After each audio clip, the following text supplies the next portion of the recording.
Buenos días, mi nombre es Giovanni Rotoli, soy ingeniero en Sistemas de Información por la Universidad Tecnológica Nacional y doctorando en Ciencias Informáticas por la Universidad Nacional de La Plata. Junto con el doctor Hernán Merlino presentamos el trabajo titulado Proceso para la obtención de patrones de colocalización con relaciones difusas, evaluado en la categoría de Short Paper del Simposio Argentino de Inteligencia Artificial de la JAIO 2020. Esta presentación se dividirá en 4 partes. Primero se contextualizará el problema, introduciendo la teoría relacionada con las bases de datos espacialmente referenciadas, para luego presentar la actividad de minería de datos para el descubrimiento de patrones de colocalización. Seguidamente se introduce el problema abordado en el trabajo, para luego presentar la solución propuesta por los autores. Por último, se discutirán los resultados y se mencionarán los trabajos pendientes. Para comenzar, las bases de datos espaciales se definen como un conjunto de objetos, o tuplas, conformado por 2 subconjuntos de atributos. Un conjunto de atributos de comportamiento, o no espaciales, que almacenan información sobre el dominio del problema, y un conjunto de atributos contextuales, o espaciales, que relacionan cada uno de estos objetos con un lugar o extensión particular del espacio. Por ejemplo, si hablamos de centrales meteorológicas, la posición de cada una de ellas es codificada mediante coordenadas en los atributos espaciales, mientras que los atributos no espaciales guardan valores de humedad, temperatura, velocidad del viento, entre otros. Por otro lado, existen 3 clases principales de objetos espaciales, factibles de ser almacenados en esta base de datos. Los puntos, que modelan objetos puntuales o eventos que ocurren en un determinado lugar del espacio. Las líneas, que modelan extensiones en una dimensión como carreteras o ríos, y los polígonos, que permiten modelar extensiones bidimensionales como parcelas de terrenos o regiones administrativas. A partir de estos datos es posible extraer relaciones que en principio se encuentran implícitas en los datos y que dependen únicamente de las propiedades espaciales de los objetos de la base. Estas relaciones pueden ser de 4 tipos. Primero, euclidianas, generalmente obtenidas haciendo uso de funciones de distancia, como la relación de vecindad, por ejemplo, la cual a su vez va a resultar clave en este trabajo. Relaciones topológicas, que son independientes de transformaciones como la rotación, la traslación y el escalado, por ejemplo, la intersección o la inclusión entre objetos espaciales. Luego, las relaciones direccionales, que se definen considerando la posición relativa de un objeto con respecto a un segundo. Por ejemplo, decimos que un objeto se puede encontrar al norte, a la derecha, arriba o detrás de otro objeto espacial. Y por último, las relaciones mixtas, que involucran relaciones que pueden categorizarse en varias de las clases anteriores. Adicionalmente, se deben tener en cuenta 2 propiedades relacionadas con los datos espaciales. La autocorrelación espacial, por un lado, que establece que los objetos no se distribuyen uniformemente por el espacio, sino que su presencia se correlaciona con el tipo de objeto en cuestión. Y la heterogeneidad espacial, que establece que en distintas porciones del espacio pueden hallarse distintas clases de patrones de conocimiento, o un mismo patrón de conocimiento puede tener distintos soportes en las distintas regiones evaluadas. Entre estos patrones de conocimiento se encuentran los denominados patrones de colocalización, los cuales se definen de la siguiente manera. Dado un conjunto de clases de objetos espaciales, C, y una base de datos D conformada por un conjunto de objetos espaciales, con un único atributo no espacial que almacena en la clase del objeto, un subconjunto P de C es un patrón de colocalización si las instancias de P, esto es subconjunto de tuplas que pertenecen a la clase de P, se encuentran frecuentemente vecinas entre sí. Por ejemplo, es frecuente encontrar colocalizaciones en especies simbióticas. Las clases de objeto en este caso son las especies de animales, sus instancias son cada uno de estos animales particulares, y el patrón de colocalización corresponde a aquellas especies de animales que se encuentran frecuentemente en proximidades espaciales. Ejemplo se puede ver, por ejemplo, en las anémonas marinas y los peces payaso, que debido a su relación simbiótica se encuentran en proximidades espaciales siempre. La minería de datos espaciales en la minería de datos espacial, deben considerarse todas estas particularidades anteriormente mencionadas. Para aportar valor para la inteligencia de negocios, en este contexto, para la toma de decisiones. Existe una amplia variedad de técnicas de minería de datos que se centran en cada uno de estos aspectos particulares, pero generalmente de forma aislada. Se aborda uno u otro problema de forma independiente. Esta variedad dificulta el modelado para un problema determinado.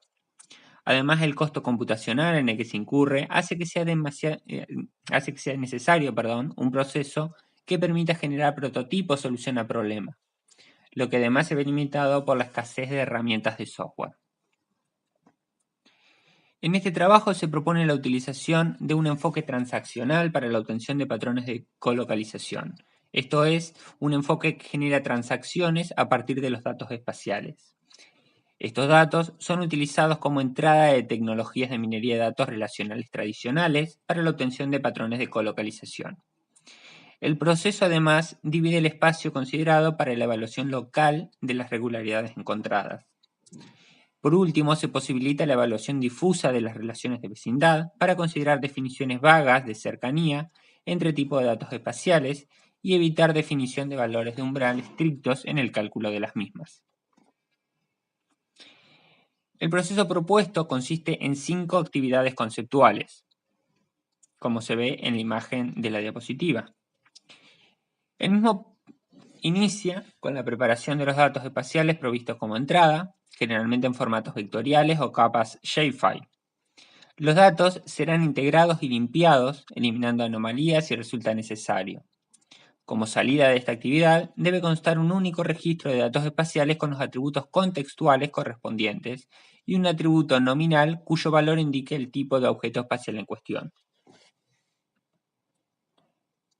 En el siguiente paso, para considerar el fenómeno de la heterogeneidad espacial, anteriormente mencionado, que establece que los patrones de conocimiento sobre las bases de datos espaciales son de naturaleza local, se especifican regiones en las que se va a evaluar las métricas asociadas a cada patrón, segmentando el espacio considerado, ya sea utilizando criterios del experto, conocimiento del dominio, por ejemplo si ya existen zonas bien definidas, o incluso utilizando algoritmos de agrupamiento de objetos espaciales que determinan particiones de la base de datos, donde se maximiza la coherencia interna de cada clúster. Posteriormente, por cada uno de estos vecindarios o regiones de datos similares, se calculan las relaciones de vecindad entre los datos, lo cual puede ser de naturaleza rígida o difusa según lo merite el problema. En este último caso, los valores de pertenencia a la relación difusa deben ser registrados para poder ser evaluados en la actividad de evaluación correspondiente.